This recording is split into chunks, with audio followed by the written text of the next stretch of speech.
Na continuando esfuerzo del Department of Labor and Employment o DOLE para terminal contractualization na país, optimismo el Assistant Regional Director del DOLE en la Región 9, Yaya Senti, que él puede sila con este obtener. Target según del DOLE para menor de 50% el contractualization antes terminal año, mientras 100% na año 2017. Este según ya inicia el mismo secretario del DOLE Silvestre Bello, siguiendo el un orden desde el presidente Rodrigo Duterte.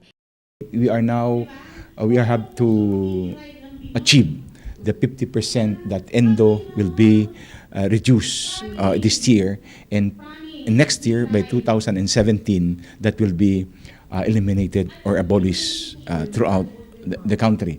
Según pa Consenti, quiere ya con este termina el nuevo administración por causa que manada mga employer el taabusa con el ley. Desventaja según el contractualization na mga empleyado y trabajador bajo na privado sector. Pura que hindi sila takita como un regular empleado, hindi también sila ta recibir propio sueldo y propio beneficio. El contractualization this has been a long historical issue. Not only because of its historical antecedents, but because it has a preponderance effects on both workers and the economy.